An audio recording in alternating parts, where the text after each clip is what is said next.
again, everybody. So like I was saying just before you arrived, Caris, I'm going to ask you a few questions about your web series, and feel free, everybody, to just jump in the discussion at any moment. First of all, I would like to know why you choose the format of the web series for your project specifically. Was it because the story demand that type of format, or because it was easier? All right, I'll start. We're just jumping in. Is that Yeah, what you, of course. Okay. Well, first of all, Michael and I are both New York City actors, and I'm a creator here. And so in creating something that was going to be affordable, this was the format that I chose, because I could, my first chapter of this whole experience a few years ago, which has been on the circuit, was a pilot. And I wanted to write something to launch the series. So that's what I wrote, and I crowdsourced that and then went from there. It is very expensive, as Michael can attest to. It's very expensive to shoot in New York, and there are a lot of regulations and rules when you're using union people, which I do. So all of that said, web series format. Why is that suddenly crazy? The web format was something really good for us.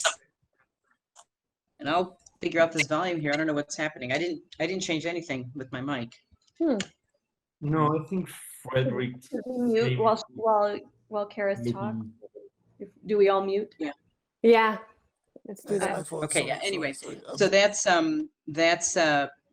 was one of the reasons. The other reason was I wanted to write something that was shorter chapters and something that would move a story along in a contained period that at the time which I started this, that could also be lengthened if a distributor or a co-production opportunity came where they wanted me to expand a little more on the content and the time of the episodes, I could do that. But I wanted to remain flexible, but at the same time, I wanted to be able to work within a reasonable format for those reasons. So. Great, thank you. Another, maybe Mariano or Anna? Mariano, yes? Great. Yeah, sure. So the question was why we choose the short format version. Yeah, why the web series format, the short, yeah. Yeah, well, I think one of the main reasons, and I'm not shy to say this, but it's a budget thing. So we had a limited budget assured, and we couldn't make a long format series with that budget, but just 1 or 2 long format episodes. And instead, we could make 8 episodes of the short format. But then the other main reason is because our Migrant Stories is a choral dynamic. We have several characters, they all put together the same story, and we wanted to make, it's about, of course, migrations. And we wanted to focus on the main issue of migrations and not just one specific case. And we wanted to have several stories portraying that. And the short format was a good idea to do that as well. I mean, it's more like a full film divided in 8 episodes with different point of view. And the short format suited well that idea. Great, thank you. What about you, Anna? So for our project, we actually decided that we wanted to go the interactive web route. And so there's an actual website that was designed specifically for the web series, which just launched actually. So it's mylifeinlimbo.ca. And so when you go to the website, you are given each chapter in Manal's story. Manal is a Syrian refugee mother of 4 who was at the time living in Lebanon for 8 years. And we basically just sort of chronicled a very brief chapter in her life while she was living in this 1-bedroom apartment with her 4 kids in Lebanon. And the way they were able to make ends meet was by she basically opened a little hair salon in her apartment. And so the interactive format, I thought, was really well suited for the idea of immersing the viewer in her story you know, kind of encouraging them to learn about her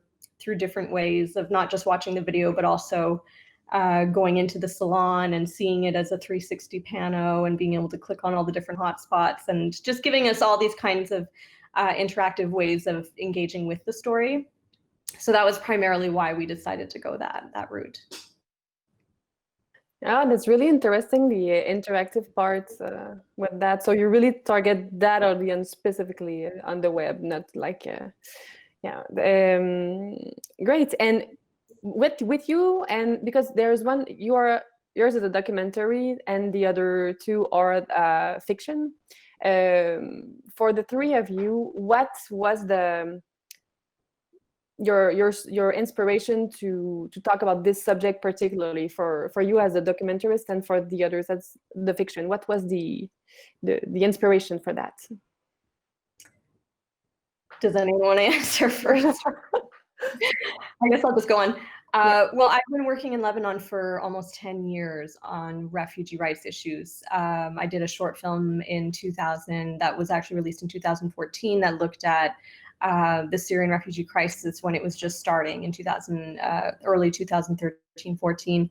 And so I was always interested in examining themes of exile and migration from the point of view of people who are actually going through those experiences. And so My Life in Limbo is essentially one woman's story of migration. And not just, you know, obviously we all know that there's a lot of hardship that comes with those stories, but I think in her case, there's also an element of hope. There's an element of determination, of self-sufficiency, and, you know, there's a lot of positive qualities that she as a character, you know, presented that I thought was really inspiring. And so I wanted to focus on a character like her who I felt was not just, you know, somebody that we would think is, you know, looking for a handout, but somebody who was actually really working hard to make a better life for herself and her family. And I found that really inspiring on a personal level. Thanks. Yes, Caris, maybe you want to jump in? Yeah. Sure. That's, you know, really fascinating and commendable, Anna. How, you know, great for you to produce something like this. Congratulations. It's quite an undertaking, I can imagine. I had the same answer for a few years. I wanted to create something. I was getting very tired of not working enough in the roles that I wanted to be considered for, and was getting bored, and had caught wind of a few people producing different projects and things on their own. I had this idea for this character for a while. I love the spy world. I love the genre, and I also love using my imagination, and some of it is research and some of it is just how I want to do it. So sometimes there's a lot of just playing around there too, but it's thrillers and action is something that and drama is more something I gravitate toward more than I would say a comedy at this point. Although I am experimenting with some of that, but that was my genre. I wanted to work with my friends. I want colleagues, people that I'd worked with in the industry, and so I wrote this and developed it and wrote every character. I have had someone in mind as I've been writing, so a person in mind or specific qualities that I know from that person that I've wanted to have in that character. So, and Michael here, I want to bring him in the conversation. He is an actor that I met seeking one of the characters, and so aptly filled the shoes of what I was envisioning. And we've been getting just amazing feedback on our chemistry. His name was Bald Sam, so right. So he fell into the role perfectly, and we just have really been able to work well together. Just Michael's a real well-known actor here in New York City, both stage and television. New York City series. We've been on the same series, as a matter of fact, just not at the same time. We've crossed paths, right? Not on the same set at the same time, but yes. So. Anyway, so that was my interest. Something thrilling and exciting, and is the genre that I want, a direction that I wanted to go in, and it still makes me think. It's you know, keeps things moving forward for me. So Yes, thank you for your answer. Yes, what were the main challenges that you sorry for that pronunciation, encountered? That's it. During the creation of your web series. Maybe Michael, do you want to answer that? Oh, you have your mute button on, I think. I have my mute yes. button. I'm sorry, I felt that was maybe more directed towards, because Caris, I'm an admirer of Caris because I watched her overcome these production hurdles with such, and being able to improvise. I can improvise as an actor, but being able to improvise when you're leading a production like this and acting in the production, and, she's got so many hats, and she did it all gracefully. So that's what I want to say about that, and then maybe Caris can. Yeah. Oh, I misunderstood. So I thought you were the two co-producers of the web series, but Caris was the main hat of everything. Is that what I'm saying? Yeah. Great. Okay, so I invited Michael to join because they said that we could have, some more people on board. And so I, as a member of the team, to participate in the festival fully, so I'll answer real quick because Mariano's back. And of course, you want to hear from him. I would say that the hurdles for us here in the US, I don't know if you're here in the US, if you're based here as well. Sorry if I missed that, but is money. It really is always money.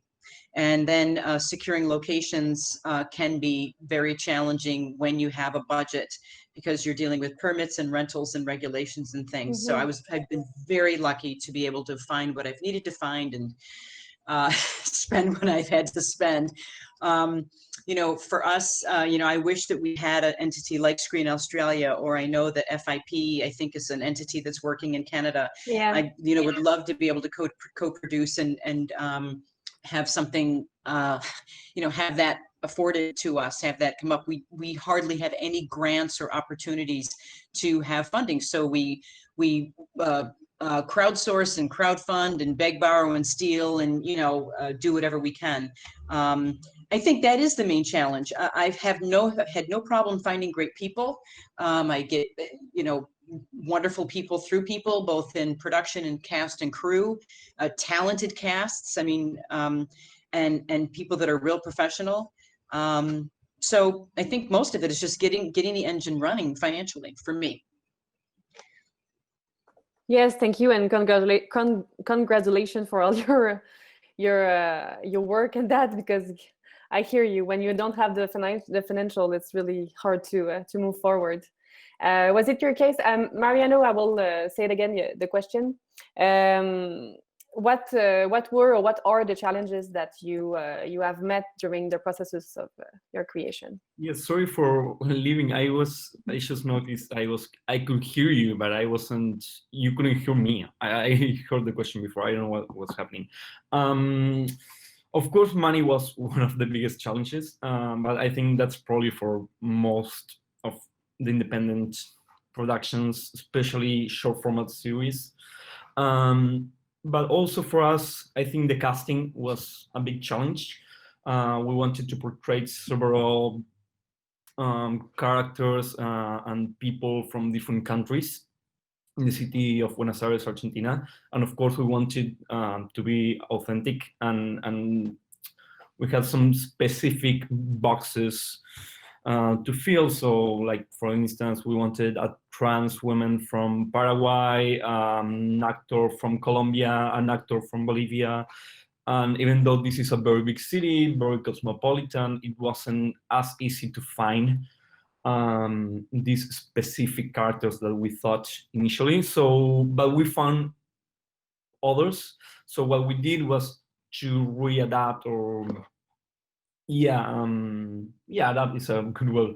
The original character. So we have initially one character from Peru, and we couldn't find many actors from Peru, to be honest, but the ones we found weren't ideal. So, but we found a very good Colombian one. So we readapt that character to work for a Colombian man instead, and and it worked out fine. But yeah, finding the right people for the right characters was a big one, and we're happy with the outcome for sure. Yes, great, thank you. And what about you, Anna? What were your challenges? I would say because the project was documentary, the challenge was to identify a participant. I was actually working on 2 projects simultaneously that both dealt with Syrian mothers. And I won't get into that. I'm Canadian as well, but it has to do with the bureaucracy of Canadian film financing. That made me have to make 2 different films because the 2 funders didn't want to work together. But that's another story. But so for this particular project, it was finding a woman who would want to actually be on camera and tell her story and not feel, because it's a very sensitive issue. A lot of these Syrian women were concerned about, exposing themselves, exposing their lives, their families.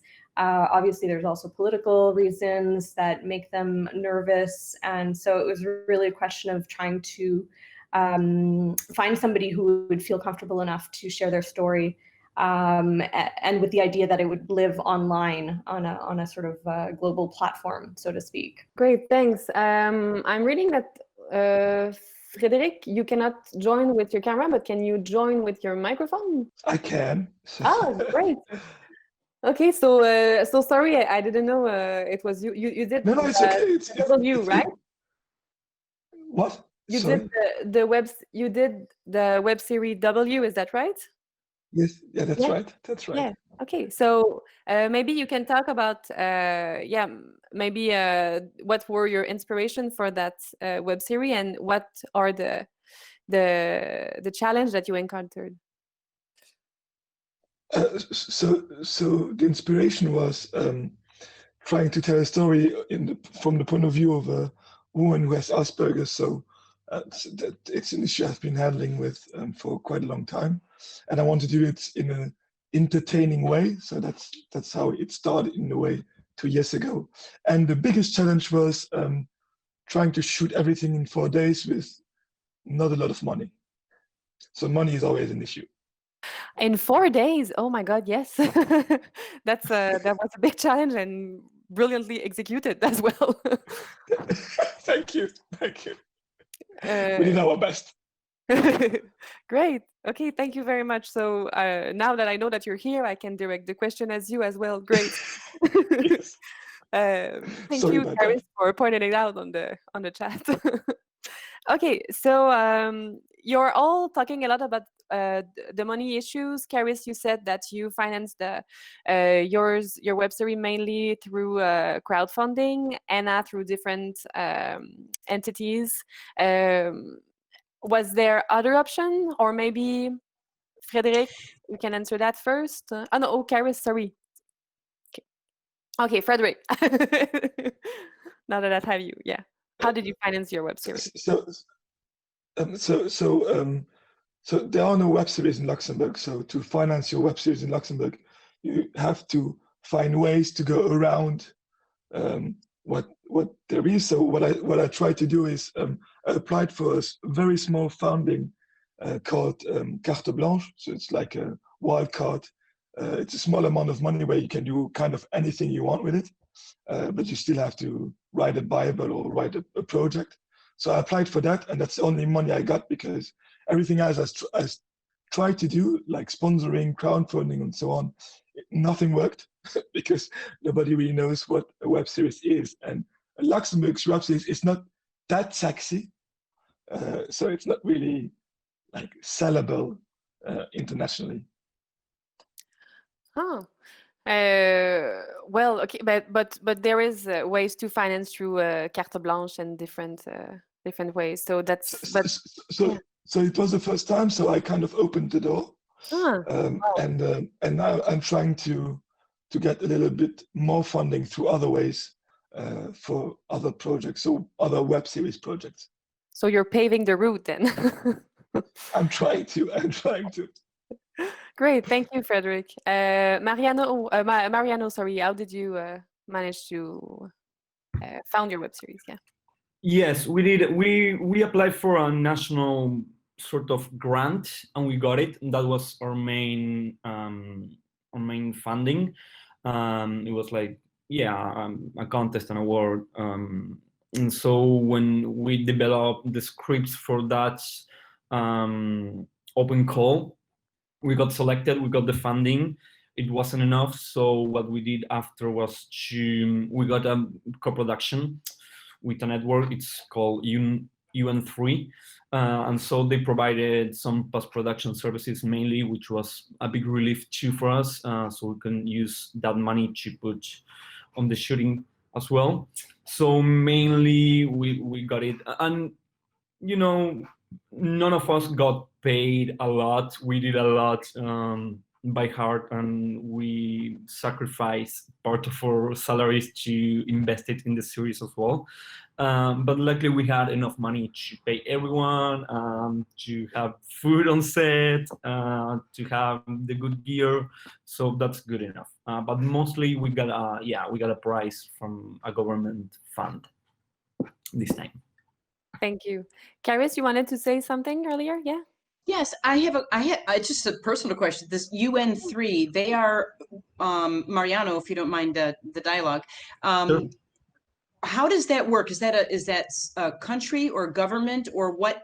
How is that? I mean, I'm just curious. You know, we as you know, I travel the circuit a lot, and I always see that UN3 logo come up on many series, just like I see Screen Australia and some funding from Germany and France. And you know, we sit here thinking, well, we're shit out of luck here in America. So I just wanted to ask, what is UN3? Well, UN3 is a channel, it's a network by a public university. It's called Universidad de 3 de Febrero. It's just a national university that probably 10 years ago or so, we have like this big investment for digital communications, and many new digital channels emerged.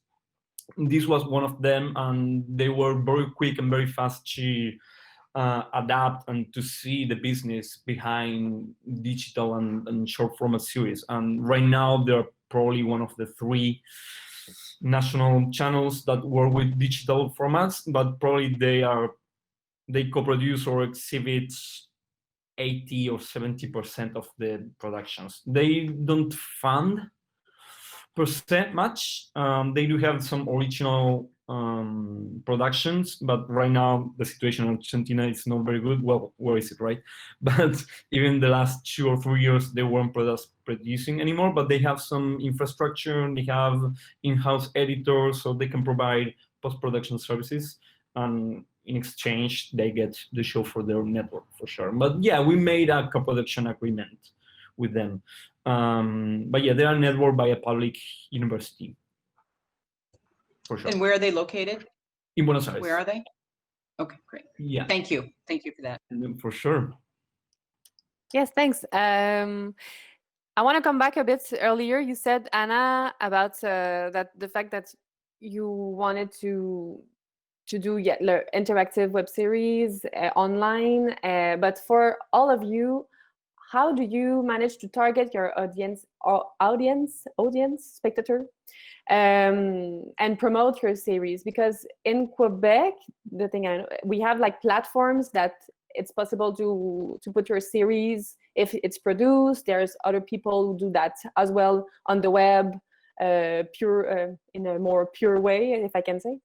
But what is your reality on that? I guess I'll jump in there. I find it really challenging, to be honest with you. I had another series that I launched earlier this summer called Migrant Mothers of Syria. Same theme, but totally different kind of approach. Also interactive, but the style of the website was very, very different, and the sort of the nature of how we tasked the user to sort of engage with the videos was very different. And so, you know, I've been doing the festival circuit, online festival circuit, but what I'm still trying to work out is how to sell a web series, like especially an interactive web series where it's sort of like designed for a very specific website. So it already has like a home. And so like how to pique the interest of, let's say, another platform or another channel, because then there's questions of exclusivity. So I'm curious to know like what the experiences of the other panelists are, because I'm still trying to figure it out.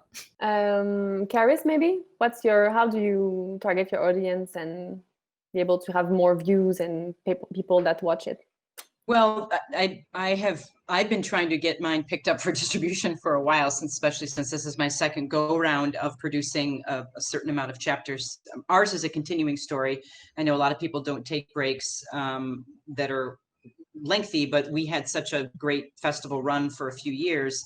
And I was trying in all that time to get a co-production element going, as well as distribution. So in terms of gaining an audience, it has been helpful to have a worldwide presence and to have done well. So I'm grateful for that. But Anna's absolutely right. You know, how do you sell it? How do you market it? I think it's the main question that we have. There are certain platforms that will host your series.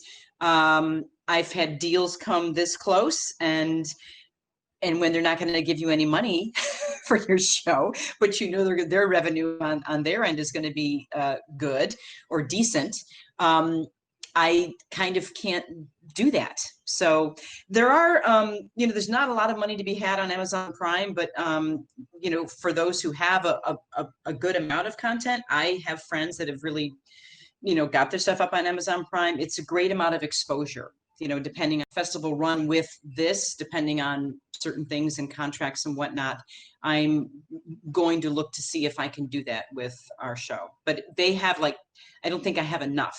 Like they have a certain time, like a certain number of episodes or length requirements for how much you need to load on their platform. It's tough. We're all in the same boat. We're all creating great stuff, and yet channel here in the United States that was ramping up for 2, 3, 4 years. All we heard was funding, indie, and they were going to be looking for indie creators. And what he ended up doing was, it's very well known, and it's a gripe for many people. I don't care anymore, but he ended up, using it up into 10-minute episodes like short form would be. But we are short form creators, so we know how to kind of write in those constraints. And what Katzenberg did was, in many cases, do that, avoid different contractual payment obligations with that, unfortunately. And there's, some huge bickering around the Quibi factor. And also just to, honestly, to mention the fact, I'm not bitter at all. I have no relationship with them, but it was a whole of what the trajectory was as he was building a huge, supposedly a fund for indie creators. So I'll stop now, but so it is not easy.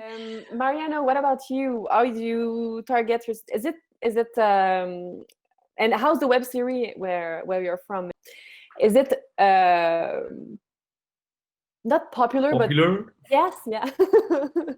Well, it is. It's not very massive, to be honest, and it's not really like we can have a big revenue locally with the series, other than making it that we invest ourselves into.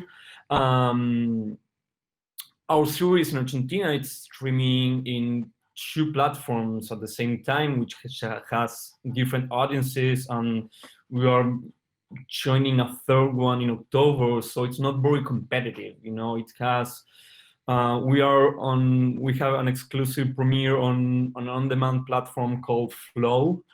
That was a deal made with UN3, and then we premiere for 9 months on UN3. That deal is ending this month. So next platform, which is called Cont.r.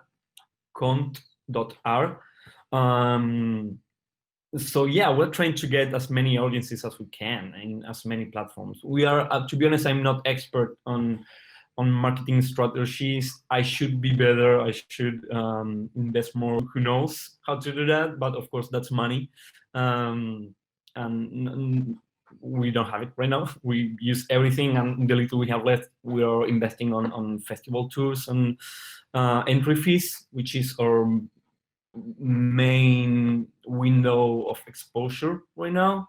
Doing a good cycle of festivals, amass a couple of laurels and prizes, hopefully, and hopefully for the next series we're trying to make, we'll have that as a background to get more funding, to make it better.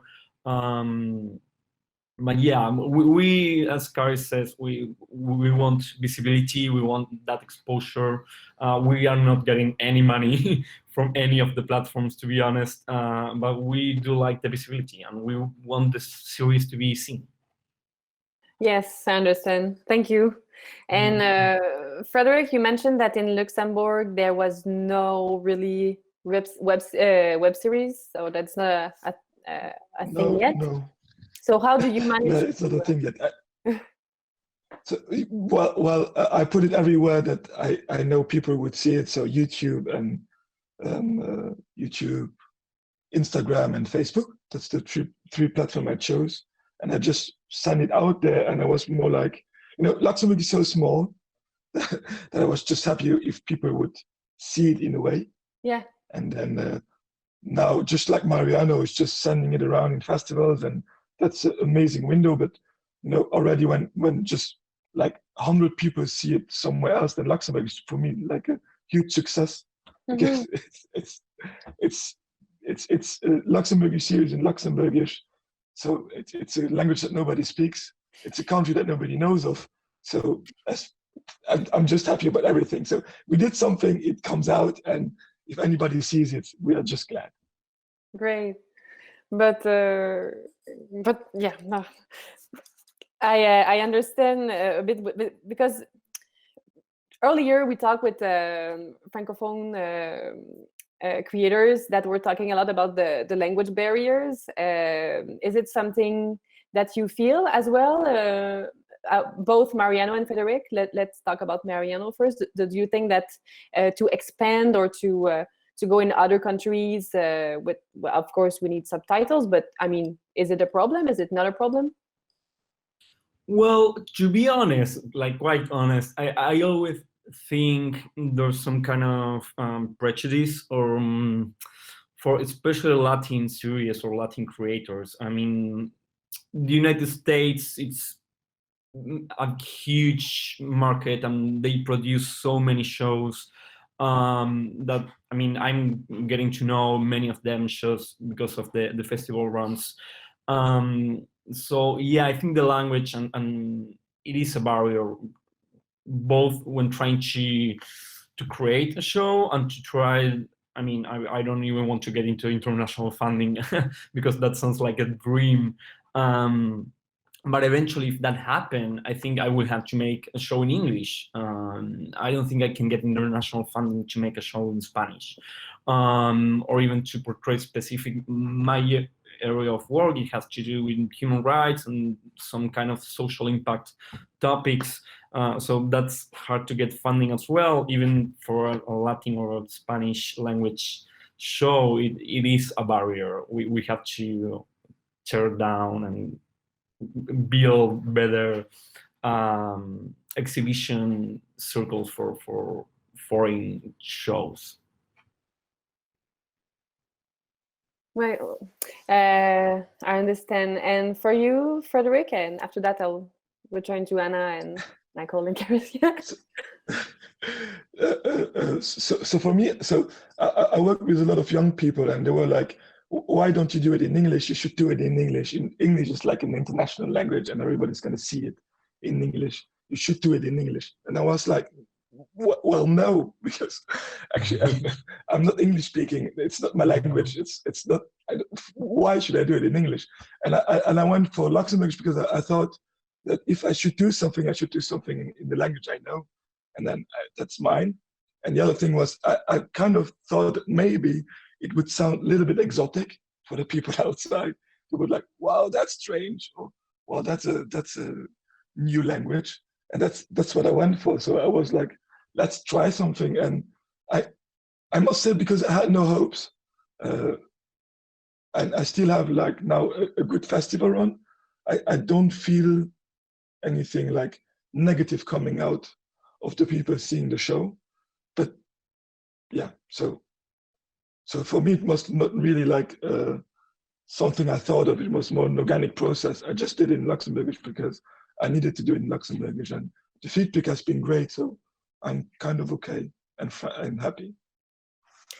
Yeah, but it's a thing that I think it's really beautiful about these kind of WebFest as well, to see a bit of a portrait of every like a tiny version of a culture, of an identity in New York, in Vancouver, in Argentina, in Luxembourg. So it's also, there's a feeling of a collegiality, community. I think it's good.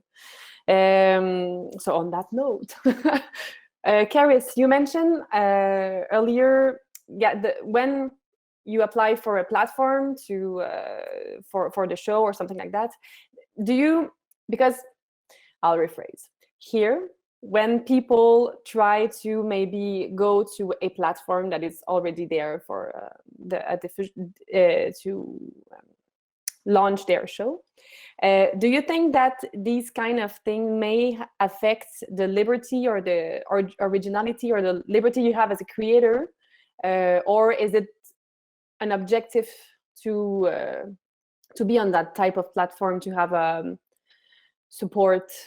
Do you understand my question weirdly phrased? I'm not, if you could just rephrase it a little bit. You're saying, yeah, if there's an aim for a specific platform, will it limit you, or is that what you're asking? Yeah, both of it. Yeah. I think that there are some structural things that certain platforms like to stick to. In my experience, I know when the platform, what was it called, out of France? Help me out, anyone? It is since shut down, and they've relocated to LA, and they're trying to regroup and open. Roxaline, that was one, and there was another platform too. They wanted to stick to the 10x10 format. Mm-hmm. So, and I don't know what kind of funding they had. I know we were in meetings with them for a bit, because I already had my show up and running, and I was going to have it distributed on their platform and create more content with them. But then they wanted to go into the 20-something horror genre, so they were not looking at thrillers or actions at that point after a period of time. I think that it could maybe limit you for your format. You might have to stick to something that is applicable for the platform. I don't see how any artistic platform would say you can't do this kind of content or that kind of content. That hasn't been what I've heard. My issue was basically in terms of a few platforms, just such a low return on the investment. You know, that they haven't, the issue is that the platform has an aggregate of all the shows, and if they're getting 50% of all of the shows that they have on their platform, that's a lot for them per click, right? It's not a lot for me per click. What is it? A couple cents change, you know? So, you know, whereas I'm looking to at least, I can't say make my money back. Who knows if that's going to ever happen? But I mean, you need to be able to at least feel decent about the contract in which you're engaged. And it just hasn't happened for me yet, you know? And I've had people promise me funding. I've sat with people, you know, for hours trying to negotiate things, and said they're going to send the contract and they never do. I mean, the whole thing has been such an interesting journey of at times bullshit, but pardon my French, but you learn. And, you know, hopefully going forward, you know, my hope was that these, you know, even overseas, and then I'll stop after this, let someone else talk, but overseas, or even in our country, Hulu and some of the smaller streaming platforms, especially during this COVID time, I mean, they are really desperate for content. I don't know why there was not a concerted effort in our community, even, Audrey, to somehow get it together and make presentations to these platforms to say, hey, we have these things to offer in this time. Because, you know, watching Wipeout and watching, you know, reruns of golf, you know, although I do like golf, is just, to me, when we have all this content, you know, Mariano has content, Anna has content, Frederick has content, you know, to me, it just is, it's amazing that none of that ever got together in this 7-month period of time. And I yield the floor.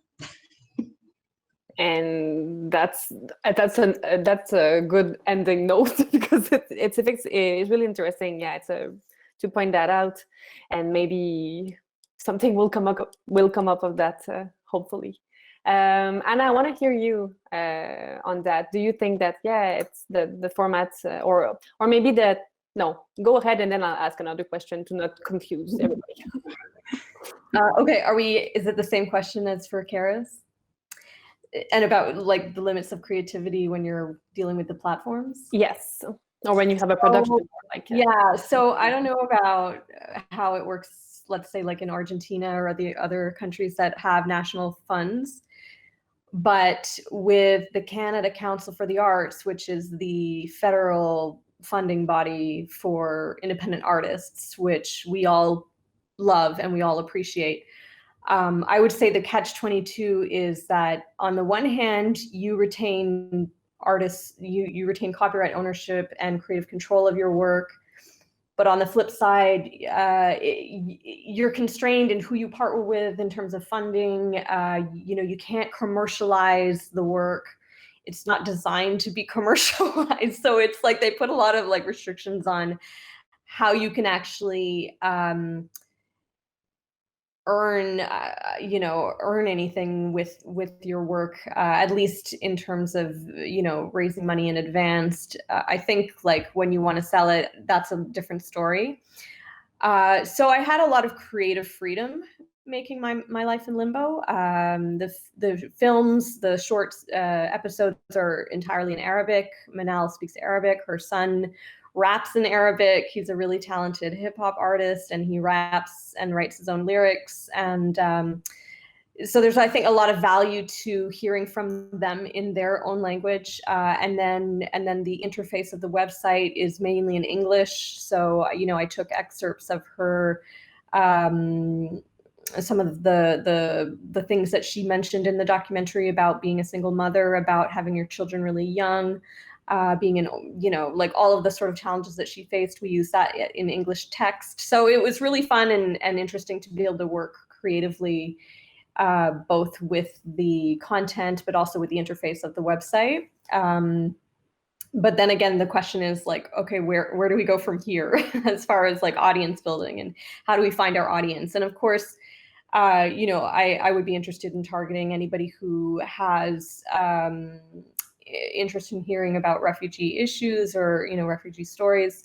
But for me also, I'm also very interested in reaching a Canadian audience, because I know for a while, it was a very, very big issue in Canada. And, Trudeau and the Canadian government had invested a lot of money in bringing over Syrian refugees. And then that program kind of reached a plateau, and now nobody's really talking about it anymore because there's other bigger concerns in terms of the pandemic and so on. But how to keep pushing this conversation and this issue kind of to the forefront so that it doesn't become something that was, already over and done with, because it's an ongoing issue. And, I just recently spoke to Manal, and she's now resettled in Italy. And we learned that she's actually struggling a lot in Italy, and it's been a lot harder than she anticipated. And so there's a big, I think there's a big conversation that that we need to be having about question about the process of resettlement, about refugees even when they're granted legal asylum, which was her case. Some of them end up falling through the cracks once again. And so I think that, I would like to be able to continue the conversation beyond the documentary and into what is going on right now in her story, and also in the story of many other migrants and refugees who are in the same boat. Yes, and it will be really something that we need to address. But I forgot to ask you about the barrier language with you as well. I'm really sorry about that. Was it because it's in Arabic? Was it more difficult as well to reach people, an audience here? Yeah, I mean, I think so. I think it is. I mean, as much as I wish it wasn't, even like, I come from, my background is Iranian. My parents are from Iran. I sent the link to my parents and I said, hey, watch these videos. Tell me what you think. And like the first thing, my dad was like, because we speak Farsi, we don't speak Arabic, it's a different language, even though a lot of people think it's the same language, different languages. And my dad's like, oh, it was good, but next time you maybe dub it in English or just make the subtitles bigger. And so I think when you're dealing with web series, because the format tends to be on a small screen, you know, people were watching it either on their laptops or their phones.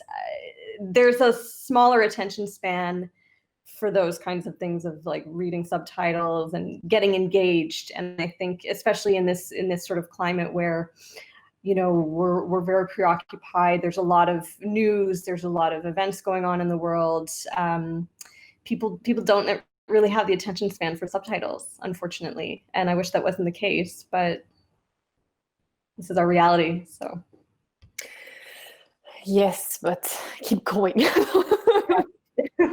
Doesn't mean you should make everything in English. No, other languages are very important.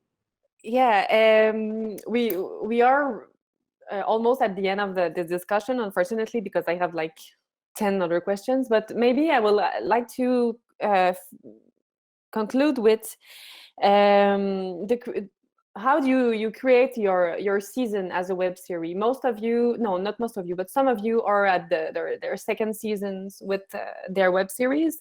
At first, when you envision your series, did you see it as well, I'm going to continue create a story as long as I think it needs to be told? Or would you, oh no, it's going to be a triptych, only 3 seasons? Or, well, I will continue until there's no more money or no more view? How do you saw that at first? I can start with that one if you want. So we have only 1 season. If any of you, I don't think you have seen the last episode, it's on YouTube, it's free, it's open for the world too, so you can watch it if you want. But it has an open ending. We are planning, we always conceive it as a several, hopefully, seasons show. We don't know when the second season is going to happen because, of course, we need the money. We do have another series in the horizon. We are ready to shoot it when we are better with the COVID situation. So that's going to happen first. That's how tricky this industry can be. You have already a second season plan and another show comes and you have to do that first. But yes, we always thought of migrant stories as episodic, maybe 4 or 5 seasons, I don't know. We have a lot of stories to tell about that topic. So of course it was very short for us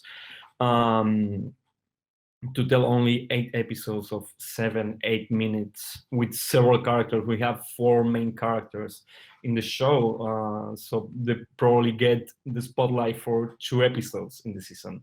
They all have a lot more to tell about themselves and about those stories, and there are many, you know, the migration issue in the world, it's still changing every day, and we have new stories and new issues that we think deserve representation in this show. So we surely are, I mean, the second season is already sort of written.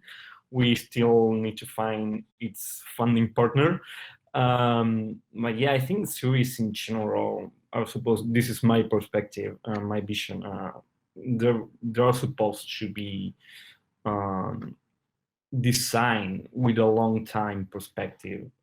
That's how I like to watch seasons and television in any format. I mean, we're supposed to screen for years and years, so we can grow fun of the characters, the stories.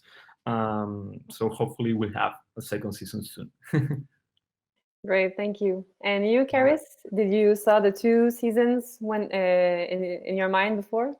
Oh, I have. I wrote 8 episodes, which I said it can be a little flexible just because they're different. They're varying lengths, and I was, you know, when I wrote the pilot, I was going for more of a not only a digital platform, but potentially a different cable network on television. So I have now what's, you know, I was a little ahead of the curve, and I was released my pilot, and pilot competitions weren't even happening in web festivals, and then the year after all the pilots came out. So I have a lot of material, and I'm writing more. So I did have a full season, but I can only shoot what I could afford. So I shot the pilot that I then cut up to 3 episodes, and I have about, oh God, I'd have to look 8 or 9 more. I do have then, to answer your question, a full season. But it's just it's the money. I just, and there are varying lengths, you know, so while the pilot was 22 minutes, this next, what I called now, so now what I've started to call them are chapters. So my show is a continuing story, and I don't know how well on the circuit that's going to vote, because it is something different. Just like the pilots were different, now I'm doing continuing chapters of my story. I have 2 in Montreal right now. So I spoke to Michael last night or yesterday, and I said, get ready, because I'm inserting something, and boy, if we can get back, if we can shoot again here in the city under what we have to, a new media contract in December or so, I just might drag it out of you, Michael. I just might. So we'll see. And that's kind of, it all depends on funding and opportunity. Great, thanks. And Frédéric, do you have, when you had your series in mind, did you have a length in mind as well? No. For me, it was just keep on teasing and teasing and teasing until the bitter end. I had the first 6 episodes in my mind, and I had kind of an outline for the next 8 kind of small episodes, and then I don't know, but I know I will be teasing more and more because it's fun. Great. And you, Anna? That's a good question. I hadn't thought about it. I figured this project would be its own sort of standalone, mini series, I guess you could say.